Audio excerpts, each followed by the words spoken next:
Alright, good evening race fans. Scooter's Garage SGR Performance coming at you live again from the shop. And welcome to tonight to part 6 of how to service your automatic transmission. So, just a quick recap, everybody. Once you get the pan drained, you get the fluid, everything changed out, get it all cleaned up, get your filter back in, of course, get it back together. Remember, make sure that you don't have anything broken, don't leave dirt in the pan, things like that, okay? As you put it back together, don't over tighten stuff. In this case, on this particular pan, the spec is around 8 to 10 foot-pounds, about 110 inch-pounds. So we got the inch-pound torque wrench out, we set it up for 110 inch-pounds, torqued all the bolts in sequence so we don't warp the pan or split the pan. Now, when you get it down off the jacks, you get everything, you're going to come up under the hood. Find your transmission dipstick, okay?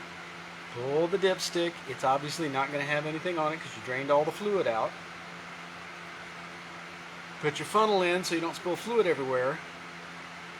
We like to use a good quality semi-synthetic transmission fluid like Lucas Oil, Sure Shift, Mobile One, Motul, things like that. And make sure it's not just the plain old bottle that says transmission fluid, because a lot of times you don't know if that stuff's been recycled or not and is already used. And another key important topic here, guys, that we see is a common mistake that a lot of people do, is they think that just because they drain the transmission, they look it up on Google, they look it up on the old interwebs, and a general description says the transmission takes 15 quarts, it takes 12 quarts, it takes 22 quarts. So they start filling it up and filling it up. That is a huge, that's a huge mistake. You will overfill the transmission and cause yourself damage, cause yourself problems, okay?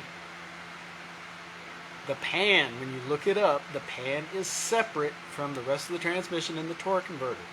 In this particular instance, the car we're working on, Casper, it's a 1999 Pontiac Firebird, 1999 Pontiac Trans Am. It holds between 4 to 5 quarts, okay?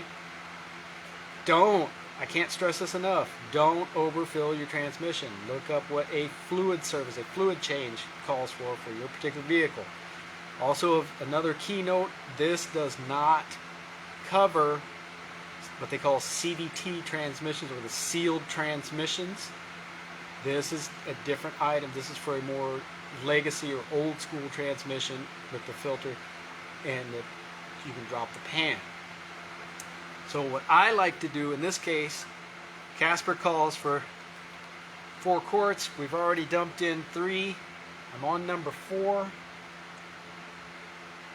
I like to dump in about 3.5. I like to go about a half a quart, a little bit more, and there we go. We got a half a quart. So I got that, and I like to do it about a half a quart shy, and then check it, run it through the gears, and top it off. And why do we do that? Well, it helps eliminate frothing, overfilling, things like that. And not to mention, what if you already dumped another half a quart or dumped another quart in there? In this case, I know I didn't, but I'm trying to give you guys some tech tips, so if you try to do this yourself, that you won't overfill your transmission and cause yourself a lot of problems and a lot of damage. So, hope that helps somebody. Like, comment, subscribe.